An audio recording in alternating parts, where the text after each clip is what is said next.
Hello everyone, it's Mrs. MLG here from Mighty Lancer Games. Just before we start, we have noticed that most of you watching aren't subscribed. If you're not subscribed already, please hit that subscribe button. It really does make me smile and it costs you nothing, it's completely free. So here we go, this is a slightly different way of doing our videos. I'm going to do this voiceover as well as the words on the screen telling you what's happening. Let me know in the comments below if you like this format, and if you do, then I'll do a few more like this, and if you don't, then I won't. It's quite simple. So here we go. You can see that watch there in the side counting down. This is my 1 hour painting challenge. I thought I would give this a go and see what happens. Now, I very sillily, because this is me after all, picked this miniature because this is one of Mr. MLG's miniatures that he's had primed for quite a while in his box and not done anything with, and I couldn't find anything else, so I thought I'd have a go with this one for this 1 hour speed painting challenge.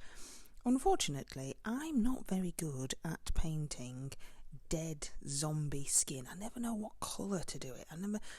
I've never got in my mind a thought of what dead zombie skin on monsters like this might look like.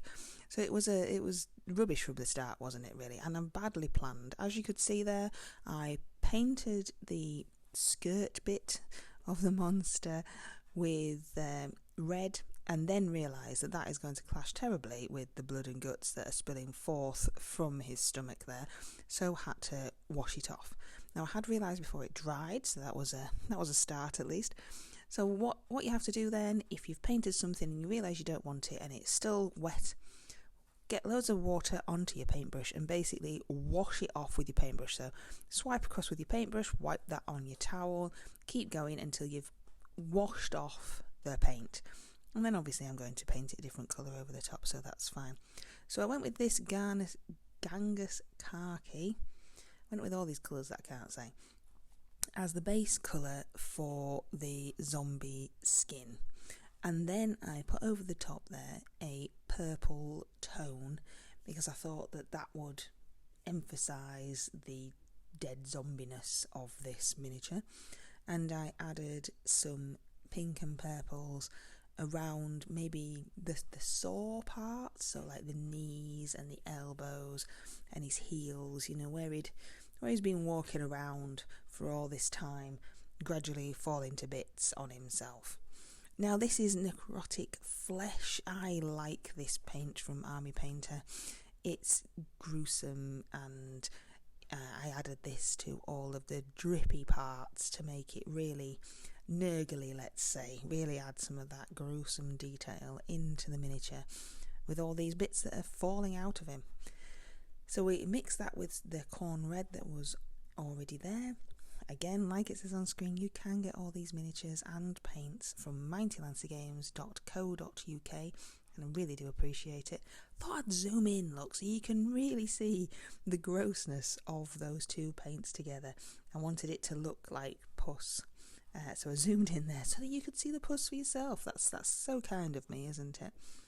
So I continued on painting this guy, keeping an eye on the clock over there. As you can see, it's ticking down and I'm getting a little nervous. I decided that soft blue, I do like soft blue from Reaper, was a good alternative for that cloth that he's wearing there. It's basically just wearing that to keep his dignity slightly, isn't it? It's not doing much more for himself. But I thought that blue was much better than the red. It wouldn't blend in as much with the guts that are falling out there. I took a look at the miniature and decided that a watered down Genghis Khaki over the top would tone down slightly that purple. In some places it was too purple. The purple wash had overpowered some of the miniature, and I just wanted to tone it down. I wanted to keep that purple feeling, but I covered over it with a watered down base coat that I'd used just to tone it all down, just to smooth it all out slightly. Then we added some more detail and a few highlights with the rib colour. Then, as you can see there from me pointing, my telephone that I use to do all the recording and sorting out videos, etc., that I'm using right now, ran out of memory. So I had to quickly, because remember it's still an hour painting challenge, I'm still on the clock here, had to quickly go into my phone, delete some old emails and photographs and videos and things like that to give myself some more memory so that I could finish doing this video. So that was a bit of a panic, and as you can see there from the clock, we're really running out of time now, so that didn't help at all. But we carried on, did a few little highlights in places, again just using all the same colours, the same paints, just mixing in a bit of bone colour with that blue there to make it a bit lighter, adding in a few darker bits, and then we got out the Nurgle's Rot. I love Nurgle's Rot. I am using it straight out of the pot. If you want to shout at me, do that in the comments below. If you also use this straight out of the pot, let me know that I'm not alone. But Nurgle's Rot and Coagulated Blood, which we'll see in a moment, are my favourite combination of gooey, nurgly, oozy, yuck. I really do like those two paints together. I much prefer the Coagulated Blood from Green Stuff World than, say, like the True Blood.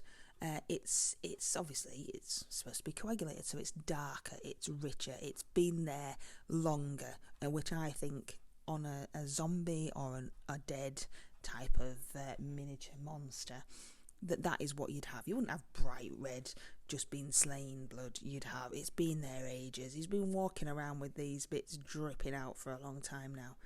So Coagulated Blood and Nurgle's Rot, I love those two together. Thought I'd give him some eyes so we could see where he was going. Want them to kind of be, not really there. He's a bit glazed over, isn't he? So that's what we went with on that one.